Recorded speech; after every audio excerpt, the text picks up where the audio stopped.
Abbaa Taayitaa Saayinsii fi Teekinooloojii Oromiyaa qo'annoo fi qorannoowwan saayinsii fi teekinooloojii bulchiinsa gaarii fi tajaajila siistamaa biiroolee hedduuf dalaguudhaan hojiirra oolchee bu'aa abdachiisaa ta'e galmeessisee jira.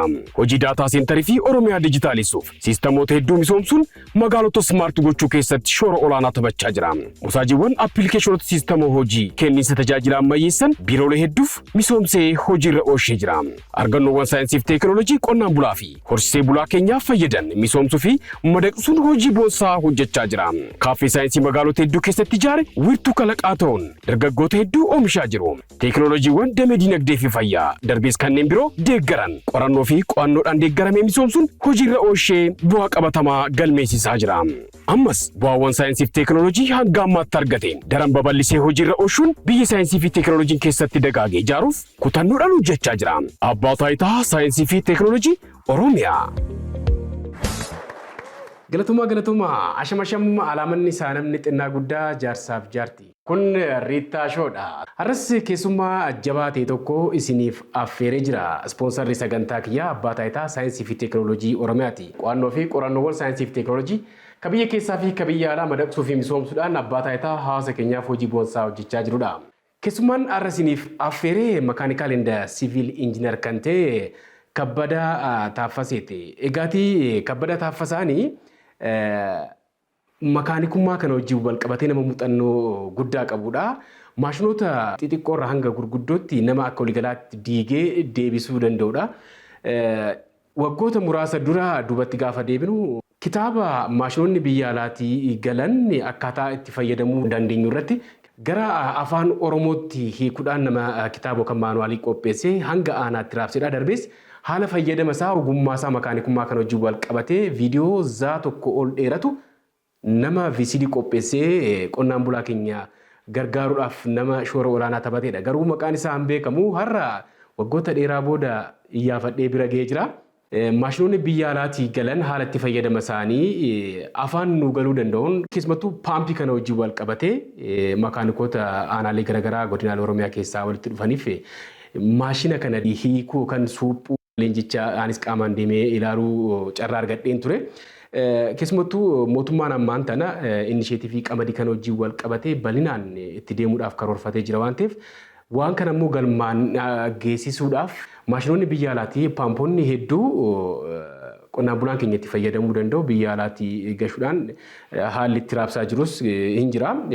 Kan tanaan duras maashinootni raabsaman rakkoowwan xixiqqoo qabaatanii warreen tattaa'aa jiran kana makaanikoonni Oromiyaadhaa walitti qabaman kun maashina kana deebisanii suuphuudhaan qonnaan bulaan keenya karoora qabame kana galmaan akka geessisu leenjiin kennamaa jira jechuudha. Injiinar Kabbadaa Taaffasaa leenjii kana gaafa kennaniin argadhe mee caalmaatti daawwattoota kiyya wajjin wal bara.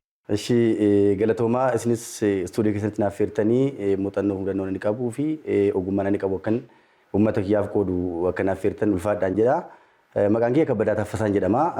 Ogeessa elektiroomakaanikaalaa fi injiinara siviiliiti jechuudha. Yeroo ammaa kana biiroo jallisii forsee bara Oromiyaatti ogeessa elektiroomakaanikaalaa ta'ee damee bulchiinsa iskiimii fi dhiyeessa bishaan jallisii irra jira jechuudha. Mee kaayyoodhuma akka biirootitti qabame maal akka fakkaatu leenjii kanarratti kan argaman injiinar Gurmeessaa waan jedhanii jira waan ta'eef daawwattoota keenyaaf feerree kaka'umsi gama biirootiin jiru maal akka fakkaatu haa ilaallu. Ogummaa kanarratti ijoolleen elektiroomakaanikaalii eebbifamanii baratanii taa'anii jiran qonnaan bulaa keenyatti dhiyoo jiran tajaajilatti dhiyeenyaa kennuufii danda'an leenjiidhaan jabaachuun hubachuun Ampoota teekinooloojiyoota adda addaa kan duraarraa adda ba'aa jiru kanaa wajjin wal baranii beekumsa guutuun gonfatanii tajaajila karaa walitti fufiinsa qabuun uummata keenya akka tajaajiltaniif leenjiin kun qophaa'ee jira. Kun immoo inisheetivii jedhamee qamadii yoo xinnaate inisheetiviin qamadii isa waggaatti si'a tokko qonnaan bulaan keenya kanaan dura roobaan hojjetu waggaatti lamaaf isaa ol hojjetee jiruuf jireenya isaa jijjiiruu dandeenya. Wabii midhaan nyaataa keenya mirkaneessinee ofirra dabarree kan nurraa hafu ekspoortii gochuu fi sharafa biyya alaa argamsiisu jechuudha.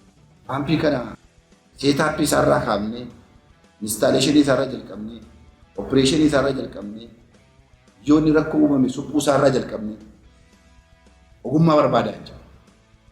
Kanaaf immoo hojiin ogeessa elektiroomekaanikaalii gahee leencaa qabaa jechuudha.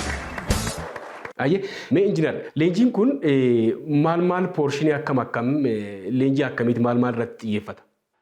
Ishi galatooma duraan dursee leenjii kana kan qopheesse biiroo jallisii horsee bulaa Oromiyaati kan adeemsa daayireektara bulchiinsa tiimootaa fi dhiyeessa bishaaniiti kan qopheesse maallaqa kana immoo kan nu deeggare sagantaa guddina qonnaa kan jedhamudha jechuudha. Biiroo qonnaa fi qabeenya uumamaa wajjin waliin ta'uudhaan jechuudha deeggarsaaniitiin. Leenjiin amma nuti irratti otoo laannu nuti dhufte opereeshiniif suphaa paampiiti jechuudha. Paampiidha. Akkuma beekamu bara kana mootummaan keenya inishiitivii qamadii biyya keessatti babal'isuu keessatti dhiyeessa bishaan jallisii irratti waan guddaa hojjechaa jira. Dhiyeessa bishaan jallisii kana irratti immoo yeroo hojjetu tokko potenshaala bishaanii nuti qabnu adda baasnee beekuu qabna. Ambiraa immoo riisoorsii namaa nu qabnu adda baasnee beekuu qabna. Bishaan kana dhiyeessuuf immoo bishaan maaliin dhiyeessina kan jedhu irratti hojjechaa jirra jechuudha. Bishaan lafa jalaa hin jira, bishaan lafa irraa hin jira.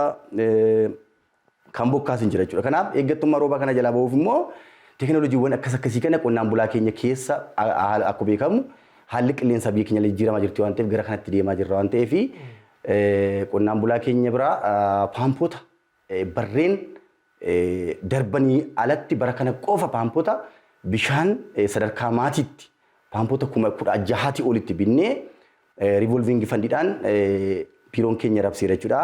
Paampota amma rabsinee amma jiru kana immoo qonnaan bulaan keenya itti fufisan itti fayyadamuu qaba jechuudha. Itti fufisan itti fayyadamuu waan qabuuf dursinee leenjii itti fayyadamasaa eenyuuf laannaa ogeeyyii sadarkaa qonnaan bulaatti siqanii jiran aanaarraa dhufan laachaa jirra jechuudha isaatii kana.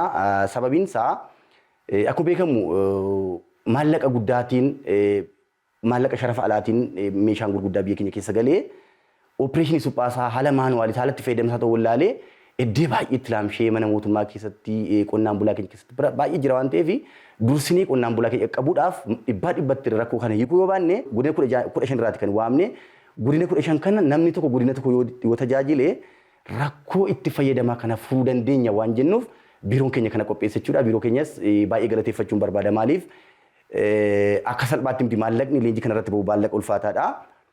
Ogeessa sa'aatii kanatti iddoo kanatti dhufes ogeessa ciccimaadha. Ogeessa nuti ilaanneef ogeessa elektiroomekaanikaalaati.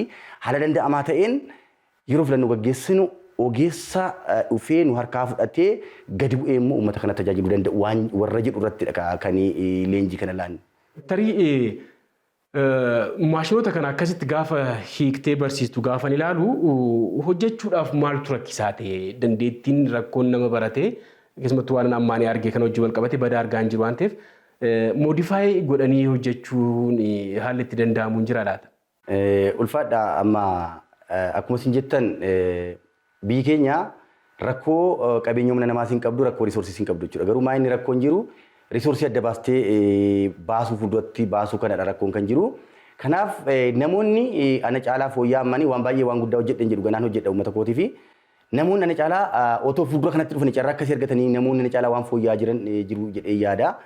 Kanaaf amma barreen jijjiiramaa kana keessatti yeroo dheeraatiif mootummaan maashinaroota qonnaa kanaa dhiyeessa bishaan irra kanan dhiyeessa konkolaataas ta'e maalis ta'e sharafa biyya alaa maallaqa gurguddaatiin teekinooloojii adda addaa biyya keenya keessa galcheetu jira jechuudha. Kanaaf teekinooloojiin kun gaafa galu akkuma faayidaa qabu miidhaas hin qaba jechuudha. Miidhaan inni qabu tokko tajaajila ooluu qabu oolee dhufuu baate miidhaadha jechuudha. Biyya keenya hin faala malee amma paampota baay'ee finnee istoora yoo keenye faalama biyya gaggeessa malee waan tajaajilu hin qabu waggaa 2, 3, 4, 5 jaa booda tajaajilan kennu waan biraa gara biraatti deema jechuudha. Kanaaf maahinni inni guddaan tokko riisoorsiiwwan amma paampota kanarratti kan nuti barsiisnu itti fayyadamsaa qofa miti jechuudha. Of eeggannoo isaan gochuu qaban illee barsiisna. Of eeggannoon kun meeshaa nuti tajaajilaaf finne kun balaa namaan irra gahuu danda'a waan ta'eef of eeggannoowwan kun immoo meeshaan kamiyyuu yeroo biyya keessa galu yeroo sharafa alaatiin bitamee biyya keessa galu maanuwaalii mataa isaa danda'e qaba jechuudha. Haala itti fayyadama mataa isaa danda'e qaba jechuudha. Haala itti fayyadama mataa isaa danda'e kana qabu immoo yeroo tokko mootummaan akka uummanni dafee fayyadamuuf ariitiidhaan bal'inaan biyya keessa yeroo galchu jira.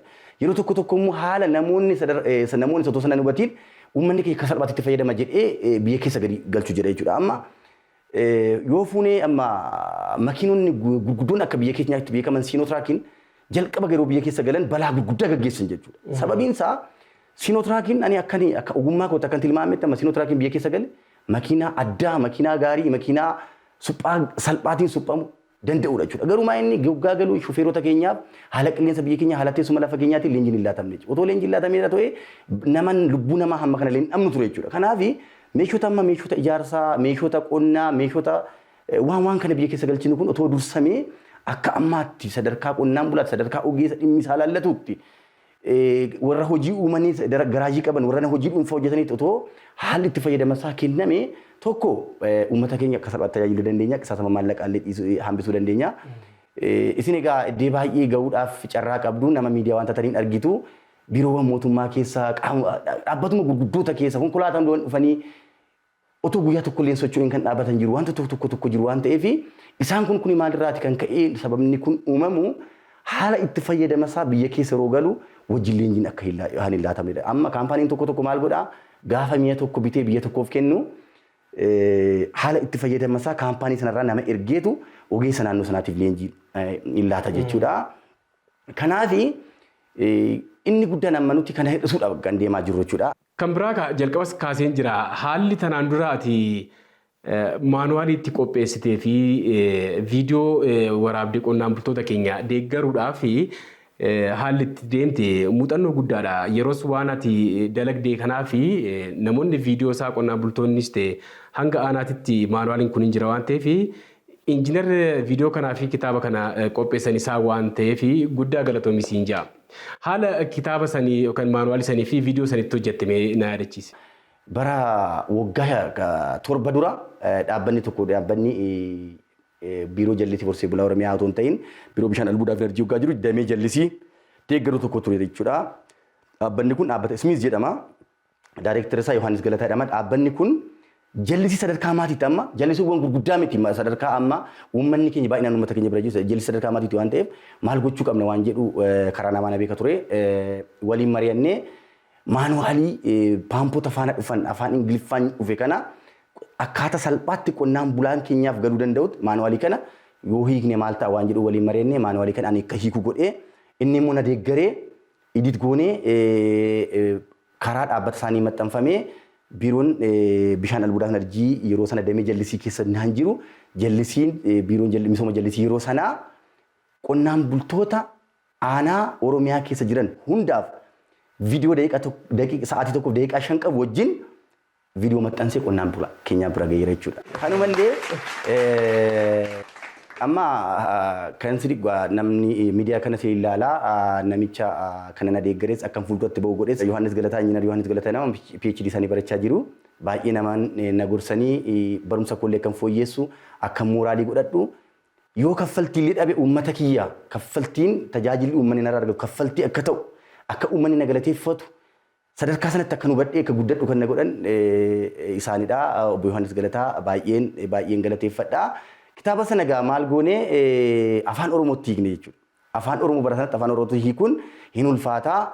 Afaan Oromootti hiikne jechoota afaan sanarra jiran kan maashinarii kun ulfaata. Hiikuu yaallee isaan ammoo idit goonee walumaan haala danda'amaa ta'een maxxansiisnee peejii 24 wayii kan qabudha. Viidiyoon sun immoo sa'aatii tokkoof daqiiqaa 25 qabu sa'aatii tokkoof daqiiqaa 5 kan qabudha. Moor viidiyoon sun namni tokko otoo barsiisaan fuuldura san dhaabatiin viidiyoo sana ilaalee qofa eddeessa rakkisetti paawuz godhee kan itti fayyadamuu danda'uun qopheessine jechuudha.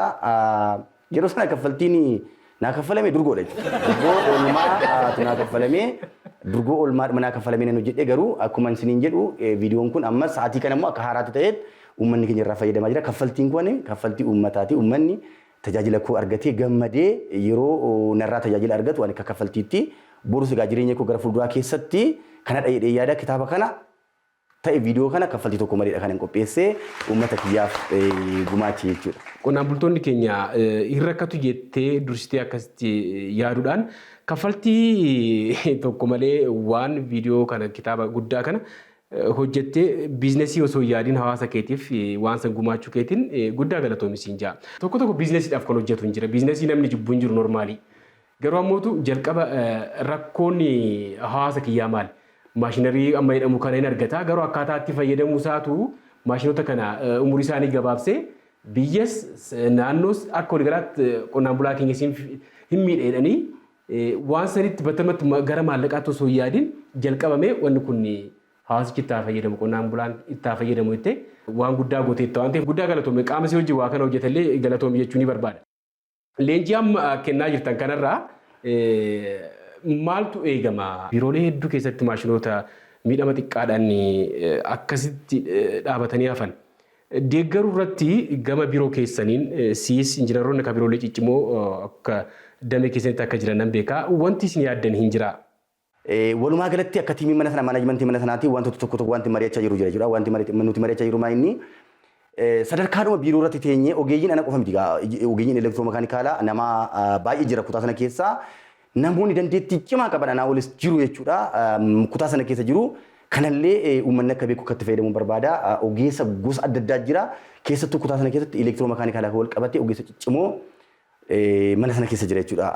Ana qofa miti ani akka tasaa ati na argitee hanna caalas hojjetan kutaa sana keessa akka jiran dubbachuun barbaada. Maa inni akka kutaa sanaatti maal mari'achaa jirra yoo hooggansi mana sanaa yoo nu deeggaran moobaayil garaajii yookaan immoo garaajii socho'aa akka biyyaatti tajaajiluu danda'u. Amma fakkeenyaaf waan asitti keessatti ani gara siviil injinaringitti gara shiifti gochuutti deema garuu qonnaan bulaan keenya immoo tajaajilamuu qaba ta'e uummanni keenya tajaajilamuu qaba waan ta'eef moobaayil garaajii uumnee sadarkaa qonnaan bulaatti mana sanatti deemnee qonnaan bulaa keenya deeggaruu barbaadna waan ta'eef moobaayil garaajii illee garaajii socho'aa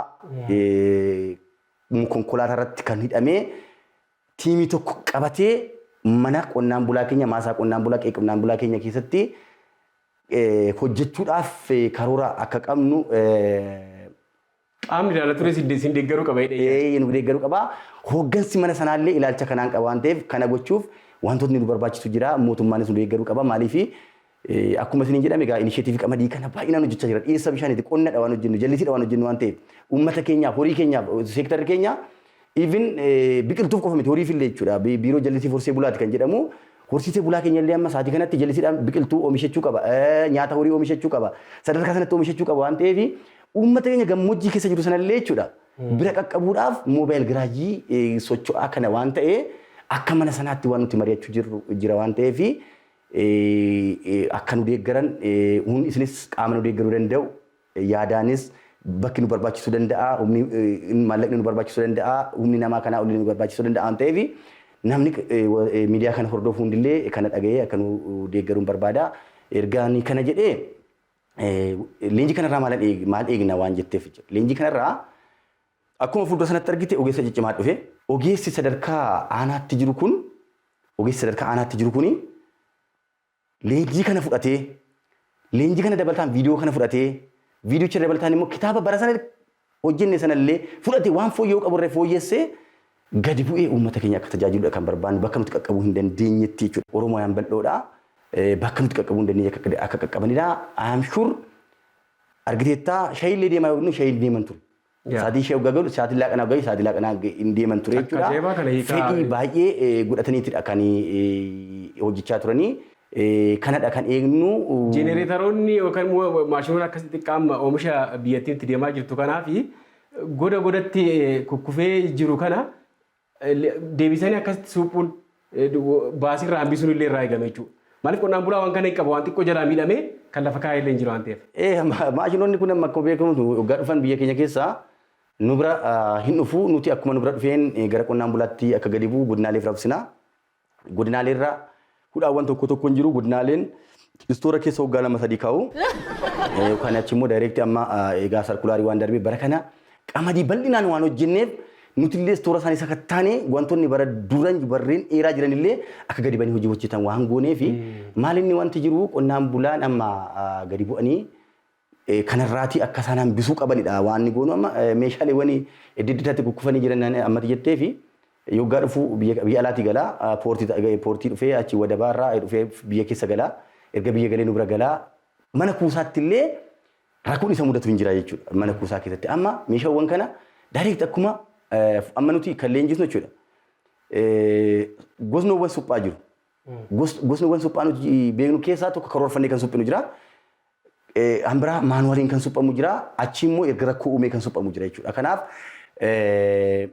dursanii otoo balaa hin geessisiin mana kuusaatii kaasee hamma qonnaan bulaa biratti otoo gadi buusin maaltu isa hir'ata maal qaba. Achi immoo qonnaan bulaa immoo akka itti fayyadamu maal gochuun qaba.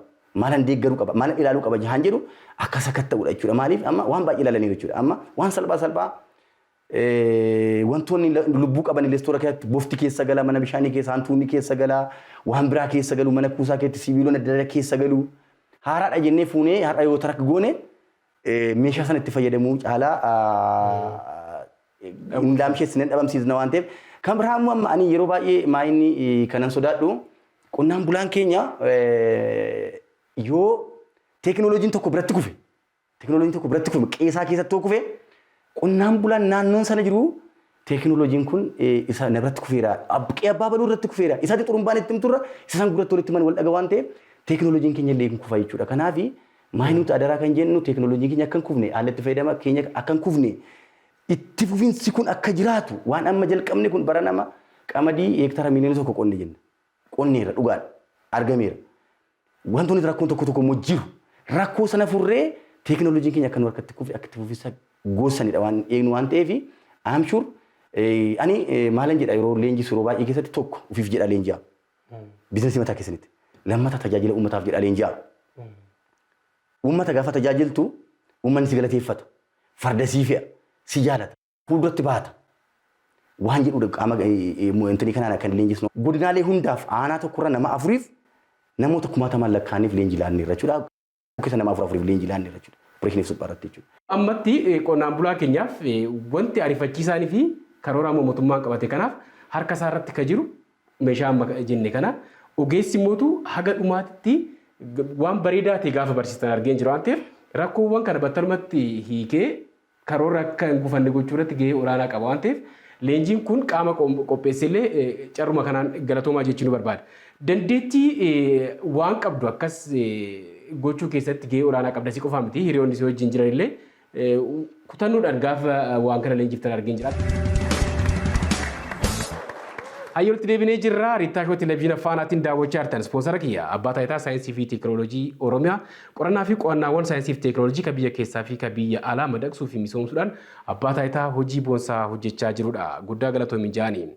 Siviilii fi makaanikaal injiinar Kabbadaa Taaffasaa waliin jira. Injiinar tarii deemsa hanga ammaatitti maashinoota sadarkaa eessaa hagamitti kan jiran suphuu dandeessa. Deeggarsi kennitan qonna kana qofarratti moo maalinni? Akkuma jette maal irratti deeggarsa kennuu qaqqabdanidha. Dandeessanidha. Aan nuti irratti dandeenyu nuti egaa makaanikaa ogeessa elektiroomakaanikaaliitii disipiliinii adda addaa kutaa keessa jira jechuudha. Ogeessa elektiroomakaanikaali elektiriik paartii kan qabu jira. Makaanikaal paartii kan qabu jira. Paampiidha jechuudha. Amma akka tasaa meeshaan irratti leenjisuun argite paampiidha jechuudha. Paampii kan isa jechisiise meeshaa gosa lama jira. Injiniin kophaatti jira, paampiin kophaatti jira. Injiniin sun paampiin injinii irratti kubbul ta'eeti kan inni paampii isa jechisiise jechuudha. Injinii sana akkas irraa baasne maal ta'a? Paampii irraa baasne injinii qofa ta'a jechuudha. Paampiin kophaa isaatti waan biraadha, injiniin kophaa isaatti mootoradha jechuudha. Mootorri achirraa suni, mootora isaa argite suni baajaajota kun amma fe'iisa duubaa qaban kana jechuudha. Fe'iisa kan meeshaa feffe'an kuni mootora sanarraatti kan hojjetame jechuudha. Isaanin illee suphuu hin dandeenya. Maashinariitti qonnaa tiraaktara. Tiraaktara amma suphuun hin danda'a jechuudha. Tiraaktaraa nu biratti jiru jechuudha. Kan biraa sammarsa biloota bishaan boolla gadi fagoo kana keessa kan jiran kana ana dabalatee ogeessi nu caalaa suphuu danda'u kutaa sana keessa jira waan ta'eef kana kanallee suphuu hin dandeenya jechuudha. Amma fakkeenyaaf tiraaktara biyya keenya keessatti naannoo baay'ee hin beekamne keessatti qonna qofaaf kan itti fayyadamu jira tiraaktarri jechuudha. Tiraaktarri akkuma argite faarmii maashinariidha. Tiraaktarri fe'isaaf hin ta'a, qonnaaf hin ta'a, midhaan dha'uuf hin ta'a, bishaan harkisuuf hin ta'a. Tiraaktaroonni jechuudha. Bishaan harkisuuf hin ta'a. Fakkeenyaaf tiraaktarri akkamitti bishaan harkisa kan jedhu barsiisuu dandeenya, itti fayyadama isaa agarsiisuu dandeenya. Tiraaktaroonni namni tokko paampii amma bitu tiraaktara bitatee bishaan qabaate paampii qofa tiraaktara sanarratti install goonee fi tiraaktara sanaan bishaan paampii gochuu hin danda'a jechuudha. Kan biraa meeshaa midhaan dha'u tiraaktaruma sanarratti qaamni naannoo jira pitoo shaafti kan jedhamu qaama naannoo sanarratti godhatee midhaan ittiin dhaachuudhaan tireesharoota sadarkaa maatiitti jiran kana itti fayyadamuu danda'u jechuudha. Kanaaf nuti maa inni kan hojjennu kana moodifaayi gochuu dandeenya, suphuu hin dandeenya, deeggaruu hin dandeenya, barsiisuu hin dandeenya, maanuwaalii qopheessuu hin dandeenya jechuudha. Sadarkaa kana illee hojjechuu hin dandeenya jechuudha. Amma maaliifi meeshaawwan kun qe'ee nama tokko keessatti yeroo hojjetu argina kanallee qonnaan bulaan keenya inni iddoo biraa akka argee kana hin beekan jechuu miti. Garuu iddoon baay'een tiraaktaroota kana qonnaa bichaaf kan itti fayyadamu jechuudha. Yeroo gannaa ittiin qotaa yeroo kaan mana isaa keessa itti kaa'u jira. Tiraaktaroonni kun tiraanspoorteeshiniif daraqina deddeebisuu hin danda'u.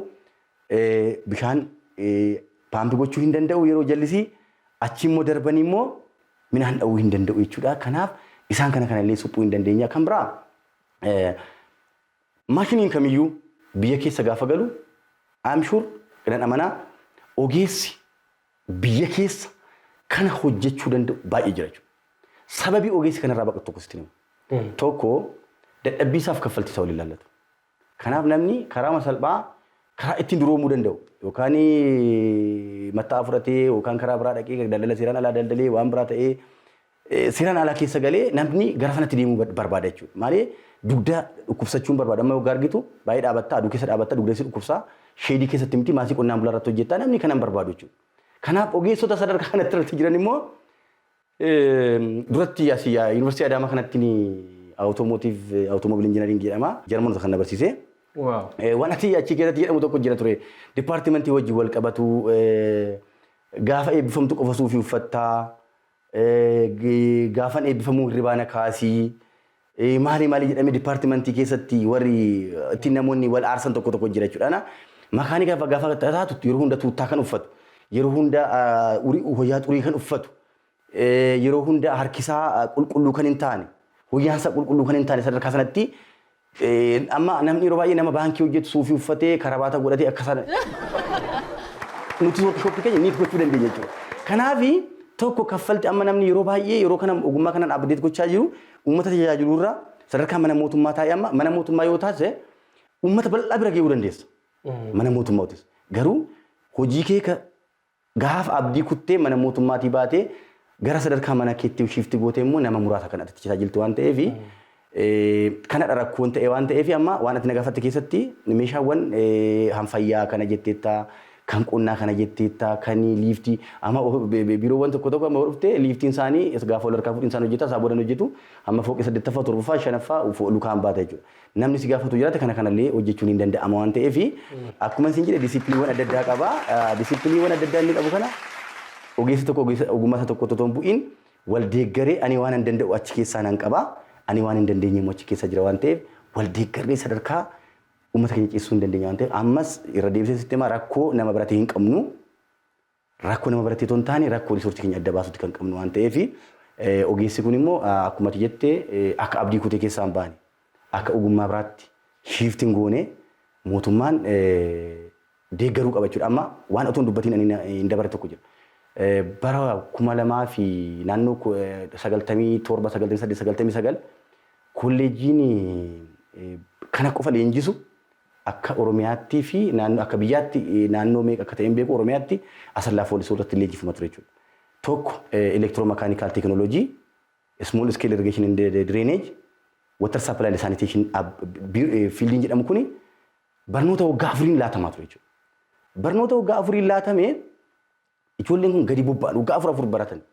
Anis achi keessa baradheera barumsa kana small scale irrigation and drainage baradheeranis jechuudha. Baratanii gaafa gadi bu'anii caasaa mana mootummaa keessatti tokko barumsi kun sadarkaa digiriitti laatamne namni upgrading goone jechuudha. Namni maal godhee upgrade amman goonetti immoo caasaa mana mootummaan maal beekaa otoo hin taane maal baratee ilaala waan ta'eef maal hojjetata maal baratee ilaala waan ta'eef gaafa caasaan hojjetamu nama ogummaa kee beetu miti caasaa hojjetu isin dippiloomaadhaa isin sadarkaa akkasiiti waan jedhamu ijoolleen kun maal ta'an jechuudha. Ogummaa jaalatan kan ogummaa jaalatanii baratan kan jibbanii inni kaan baankii galee inni kaan humaa risoorsii barate inni kaan hooggansa ta'ee ogummaan kun maal ta'e jechuudha. Amma ndoo baay'ee kan na yaaddeessu du'aa jira jechuudha. Ijoolleen kun beekumsa gurguddaa piraaktikaalii kan deeggarame waggaa 4 baratan. Walisoof Asallaa jechuudha. Haala leenjisan immoo injiinaroota gurguddoo kaarikulamiinsaa ispeeshaalii jedhamee kaarikulamiinsaa bocamee kan baratanii ijoolleen kun amma baay'een isaanii mana mootummaa keessa hin jiran. Warri jiran iyyuu immoo mooraaliin qaban. Garuu otoo namni fuulduratti isaan baasee immoo ijoolleen hojii gurguddaa hojjetan ijoolleen kun jiru. Akkuma jedhamu gaabara kana keessa barumsa gosa adda addaa babeera. Namni digirii qaba, maastarsii qaba, PhD qaba jedha malee maal hojjeta waan jedhu sana ilaalu waan ta'eef ogummaan kun illee akka du'u godhameera jechuudha. Kanarratti illee xiyyeeffannoon akka laatamudha. Ayyee gama kiyyaan gaaffileen qabu kanaan gaammaatti jirudha. Dhumarratti ergaan ati dabarsitoo jiraate carraas ilaalla. Dhumarratti ergaan ani dabarsitoo jiraate tokko qaama leenjii kana qopheesse biiroo jallisii fursee bilaa Oromiyaa maallaqa kan nu kenne sagantaa guddina qonnaa federaalaa karaa biiroo jallisii keenyaati. Biiroon qonnaas akkamatti galateeffachuun barbaada. Kan biraa hooggansi keenya sa'aatii kana jechuudha. Hooggansi kutaa keenyaa, hooggansi biiroo keenyaa akka walii galaatti hooggansi Oromiyaa sa'aatii kana jechuudha. Qonnaan bulaa keenya keessa jira jechuudha. Kana qofa miti amma biiroon keenya qabeenya bishaanii amma nuti qabnu kana qabeenya bishaanii amma nuti qabnu sakatta'ee waan gurguddaa amma daamonni gurguddaa hojjetamaa jiru. Biyya biraatti kan biyyi biraa qabdu. Iddee lagni yaa'u hin jirretti illee naannoo gammoojjii Baalee fi Booranaa kana keessatti daamiiwwan gurguddaa fiinnaadhaan kan hojjetamaa jiru hin jiru. Isaan kun illee gara fuulduraatti bahuu qabu. Hojjechuu qaba. Mootummaanis nu deeggaruu qaba. Akkuma sila isiniin jedhe obbo Yohaannis Galataa guyyaan qacaramee kaasee ogummaa koollee akkan jaalladhu gara fuulduraatti akkan dhufu barumsa koollee akkan fooyyeffadhu kan na godhe isaanii. Kan biraa maatiin koo ijoolleen koo haati manaa koo amma akkan sila isiniin jedhe gaafa waan akkas akkasii gaggeessitu guyyaan kee gaaziin dhabuu caammaan kee kaalsiin kee gaaziin dhabuu sila ati yeroo istuudiyoo keetti naaf feertellee istuudiyoon kee baay'ee bareedaa akkaataa kamiin dhaqa ammaanii daayireektii workshooppiidhaan dhufe waan ta'eef akkaataa kamiin dhufe yaaddaan ture jechuudha. Kanaaf argitee tuuttaa kootiin otoo dhufe atuun jaallata ture jechuudha. Kanaaf maatiin kee kanas deeggaruu qaba jechuudha. Maatiin kee yeroo hunda naafxaa jettaa yeroo hunda giriisii jettaa deeggarsa maatiin naa godhus ogummaa kee akka jaallattu si godha waan ta'eef maatii koos galateeffachuun barbaada. Ergaan dabarsuu kanadha jechuudha. Galatoomii Sinjaa qopheessaaf dhiyeessaan Riittaa Taaddalaan ture. Gama daayirektingiitiin Fayyisaa Addunyaa kaameraaf sagaleen immoo Riittaa ispoonsarrii sagantaa kiyyaa. Abbaa taayitaa saayinsii fi teekinooloojii Oromiyaa guddaan galateeffadhaani. Ispoonsarrii uffata kiyyaa Abbookii Pirootokool guddaan galateeffadhaani. Haga torbanii horaanaa bulaa. Abbaa taayitaa saayinsii fi teekinooloojii Oromiyaa qo'annoo fi qorannoowwan saayinsii fi teekinooloojii bulchiinsa gaarii fi tajaajila siistamaa biiroolee hedduuf dalaguudhaan hojiirra oolchee bu'aa abdachiisaa ta'e galmeessisee jira. Hojii daataa seentarii fi Oromiyaa dijitaalisuuf siistamoota hedduu misoomsuun magaalota smaart gochuu keessatti shoora olaanaa taphachaa jira. Musaajiiwwan appilikeeshinoota siistama hojii kenniinsa tajaajila ammayyeessan biiroolee hedduuf misoomsee hojiirra oolchee jira. Argannoowwan saayinsii fi teekinooloojii qonnaan bulaa fi horsiisee bulaa keenyaaf fayyadan misoomsuu fi madaqsuun hojii boonsaa hojjechaa jira. Kaaffee saayinsii magaalota hedduu keessatti ijaare wiirtuu kalaqaa ta'uun dargaggoota hedduu oomishaa jiru. Teekinooloojiiwwan damee dinagdee fi fayyaa darbees kanneen biroo deeggaran qorannoo fi qo'annoodhaan deeggaramee misoomsuun hojiirra oolchee bu'aa qabatamaa galmeessisaa jira. Ammas bu'aawwan saayinsii fi teekinooloojii hanga ammaatti argateen daran babal'isee hojiirra oolchuun biyya saayinsii fi teekinooloojiin keessatti dagaagee ijaaruuf kutannoodhaan hojjechaa jira. Abbaa taayitaa saayinsii fi teekinooloojii Oromiyaa.